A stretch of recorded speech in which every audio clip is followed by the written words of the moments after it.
श्री स्वामी समर्थ. नमस्कार, मी नंदिनी माझ्या यूट्यूब चॅनलवर तुमचं खूप मनापासून स्वागत करत आहे. तुमच्या मनातील सर्व चांगल्या इच्छा स्वामी महाराज पूर्ण करो ही स्वामींच्या चरणी प्रार्थना करते आणि आजच्या नवीन व्हिडिओला सुरुवात करते. आज वार आहे गुरुवार आणि हा मार्गशीर्ष महिन्यातील दुसरा गुरुवार आहे. तर पहा, आपल्या हिंदू धर्मामध्ये जी 12 महिने आहेत तर ती कोणत्या ना कोणत्या देवांना ही समर्पित आहेत. तर हा मार्गशीर्ष महिना जो आहे तर तो भगवान श्री हरी विष्णू माता लक्ष्मी यांना समर्पित आहे. आणि त्याचबरोबर या मार्गशीर्ष महिन्यातील प्रत्येक गुरुवारी प्रत्येक स्त्रिया या मार्गशीर्ष महिन्यातील गुरुवारचं व्रत हे करत असतात. स्त्रिया हे व्रत जे आहे तर ते अगदी मनोभावे करत असतात. या व्रतामुळे माता लक्ष्मी त्यांच्यावरती प्रसन्न होते, त्यांच्या घरामध्ये सुख शांती समृद्धी ऐश्वर्य प्रदान करते. मार्गशीर्ष महिन्यातील दर गुरुवारी घरामध्ये घट मांडून माता लक्ष्मीची पूजा ही केली जाते. मार्गशीर्ष महिन्यातील गुरुवारच्या दिवशी जी व्यक्ती व्रत करते आणि त्याचबरोबर घरामध्ये माता लक्ष्मीची पूजा करते, विधिवत पूजा मांडणी करून व्रत करते, त्या घरामध्ये कधीही कशाचीच कमतरता पडत नाही. त्या घरामध्ये सुख शांती समृद्धी ऐश्वर्य हे कायम टिकून राहते. तर पहा, तुम्हाला जरी या दिवशीचं व्रत जे आहे तर ते करता नाही आलं, म्हणजे तुम्ही हे व्रत करत नसाल तरीसुद्धा तुम्ही तुमच्या घरामध्ये माता लक्ष्मीची विधिवत पूजा करून या महालक्ष्मीची जी कथा आहे तर ती जर वाचली तरीसुद्धा तुमच्या घरावर माता लक्ष्मी ही प्रसन्न होते आणि धनधान्य समृद्धी प्रदान करते. मार्गशीर्ष महिन्यातील प्रत्येक गुरुवारी माता लक्ष्मी ही आपल्या घरामध्ये सूक्ष्म स्वरूपामध्ये वास करत असते आणि माता लक्ष्मीला प्रसन्न करून घेण्यासाठी घरामध्ये माता लक्ष्मीची विधिवत पूजा अर्चा केली जाते आणि माता लक्ष्मी प्रसन्न होते. त्याचबरोबर आपल्याला घरामध्ये काही प्रभावी उपाय देखील करायचे आहेत. हे उपाय जर आपण घरामध्ये केले तर माता लक्ष्मी आपल्यावरती प्रसन्न तर होते आणि त्याचबरोबर आपल्या घरामध्ये चिरकाल ती टिकून राहते. तर पहा, आजच्या व्हिडिओमध्ये मी तुम्हाला अतिशय प्रभावशाली उपाय सांगणार आहे. आज संध्याकाळी आपल्याला कापूरसोबत ही एक वस्तू जाळायची आहे. ही एक वस्तू जर आपण कापूरसोबत आज संध्याकाळी जाळली तर आपल्या घरातील सर्व दोष असतील, वास्तुदोष असतील, पितृदोष असतील, नकारात्मकता असेल, संकट अडचणी दारिद्र्य हे संपूर्णपणे नष्ट होऊन जाईल. आपल्या घराची मुलांची पतीची खूप सारी प्रगती होईल. आपल्या 7 पिढ्यांचं दारिद्र्य हे नष्ट होईल. असा हा अत्यंत प्रभावशाली उपाय आहे.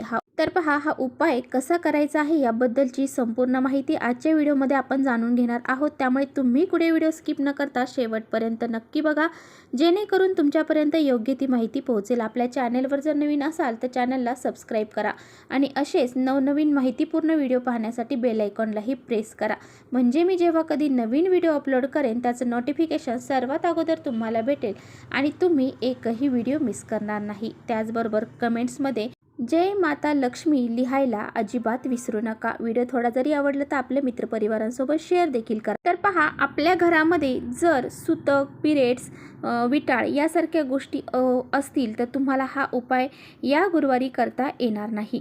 तुम्ही पुढच्या गुरुवारी हा उपाय करू शकता. घरामध्ये पिरियड्स असतील तर ती व्यक्ती सोडून दुसऱ्या व्यक्तीने हा उपाय केला तरीसुद्धा चालेल. तर पहा, हा उपाय जो आहे तर तो आपल्याला आज संध्याकाळी करायचा आहे. संध्याकाळी 6च्या नंतर रात्री 12 वाजेपर्यंत तुम्ही हा उपाय करू शकता.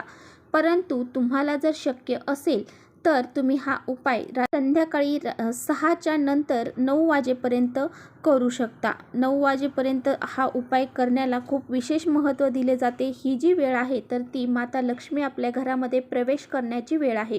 या वेळेमध्ये सकारात्मक लहरी घरामध्ये निर्माण होत असतात. त्यामुळे या वेळेमध्ये जर हा उपाय केला तर आपल्या घरातली जी अलक्ष्मी आहे, दारिद्र्य आहे ते घराच्या बाहेर निघून जाते. जर तुम्हाला शक्य नाही तर तुम्ही हा उपाय रात्री 12 वाजेपर्यंत सुद्धा करू शकता. कापूर हा आपल्या घरामध्ये जाळल्याने आपल्या घरामध्ये सकारात्मक वातावरण निर्माण होते.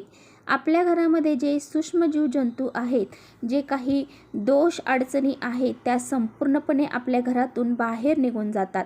नकारात्मकता घरातली संपुष्टात येते. तर पहा, जर तुमच्या घरामध्ये सतत वाद विवाद कलह होत असेल, घरामध्ये नेहमी मतभेद निर्माण होत असतील, तसेच तुमच्या घरामध्ये पैसा हा येत नसेल, आलेला पैसा हा घरातून बाहेर निघून जात असेल, म्हणजेच कोणत्या ना कोणत्या मार्गातून हा पैसा जो आहे तो आपल्याकडून खर्च होत असेल. तसेच तुम्हाला नेहमी पैशांच्या अडचणी येत असतील, मोठं असं कर्ज तुमच्यावर झालेलं असेल, कोणतंही शुभ कार्य हे निर्विघ्नपणे पार पडत नसेल, तुमच्या घरातील मुलांची प्रगती होत नसेल, तसेच आपल्या घरातील कर्त्या पुरुषाची प्रगती होत नसेल, त्याला कुठल्याही कामामध्ये यश प्राप्त होत नसेल, तर तुम्हाला असा हा एक उपाय जो आहे तर तो मार्गशीर्ष महिन्यातील प्रत्येक गुरुवारी करायचा आहे. उपाय केल्याने आपल्या घरामध्ये सुख, शांती, समृद्धी नांदत असते आणि आपल्या घरातील नकारात्मकता, दोष, अडचणी, संकट, दारिद्र्य हे घराच्या बाहेर निघून जाते.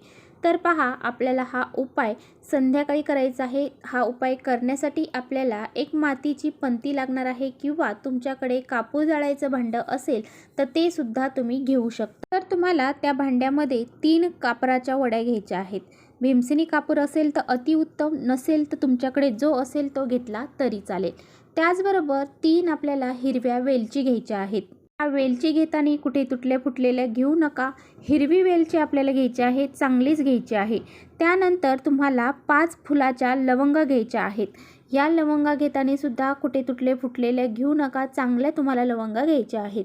उपाय जो आहे तर तो आपल्याला आपल्या देवघरासमोर करायचा आहे. त्यामुळे सर्वात अगोदर देवघरातील दिवा तुम्हाला प्रज्वलित करून घ्यायचा आहे. त्यानंतर धूप, दीप, अगरबत्ती तिथे लावून घ्यायची आहे. तुळशीचा एक दिवा तुम्हाला लावून घ्यायचा आहे. आपल्या मुख्य दरवाजामध्ये सुद्धा तुम्हाला दोन्ही साईडनी 2 दिवे लावायचे आहेत. अशा पद्धतीने ह्या प्रसन्न वातावरणामध्ये तुम्हाला हा उपाय करायचा आहे. यानंतर तुम्हाला ह्या वस्तू तुम्हाला प्रज्वलित करायच्या आहेत. प्रज्वलित केल्यानंतर ओम महालक्ष्मी नमो नमः या मंत्राचा तुम्हाला जप करायचा आहे आणि ह्या ज्या वस्तू आहेत त्या संपूर्ण घरामध्ये तुम्हाला फिरवायच्या आहेत. संपूर्ण घरामध्ये फिरून झाल्यानंतर तुम्हाला पुन्हा ते भांडं तुमच्या देवघरासमोर आणून ठेवायचं आहे. यानंतर तुम्हाला ते भांडं शांत झाल्यानंतर त्याच्यात थोडीशी राख होते, तर ती राख तुम्हाला घरातील प्रत्येक सदस्याच्या कपाळावरती लावायची आहे आणि जी उरलेली राख आहे त्यामध्ये थोडं पाणी मिक्स करून तुमच्या मुख्य दरवाजाचा जो उंबरठा आहे त्या उंबरठ्याला चोळून द्यायची आहे आणि उरलेलं पाणी हे तुम्हाला तुमच्या घराच्या बाहेर शिंपडायचं आहे. असं केल्याने आपल्या घरामध्ये असणारी जी नकारात्मकता आहे तर ती संपूर्णपणे नष्ट होऊन जाते. कारण आपल्या घराचा जो मुख्य दरवाजा आहे तर ते आपल्या घराचं सर्वस्व असतं. तिथूनच आपल्या घरामध्ये चांगल्या वाईट लोकांची एंट्री होत असते आणि त्याचबरोबर तिथूनच आपल्या घरामध्ये माता लक्ष्मी प्रवेश करत असते.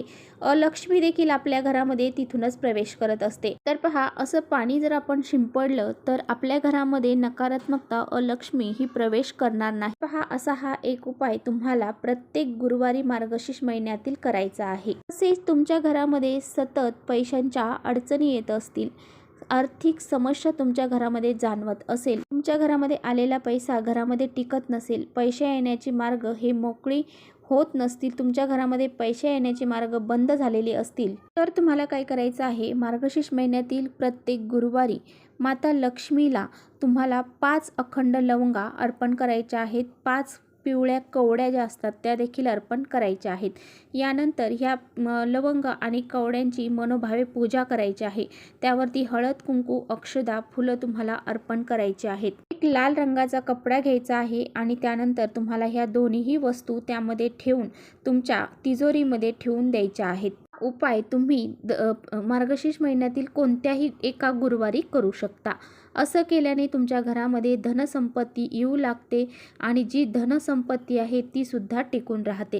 तर चला, इथेच थांबवते माझा व्हिडिओ थोडा जरी आवडला असेल तर नक्की लाईक करा. चॅनलवर नवीन असाल तर चॅनलला सबस्क्राईब करा. परत भेटूया अशाच छानशा व्हिडिओसोबत. तोपर्यंत श्री स्वामी समर्थ.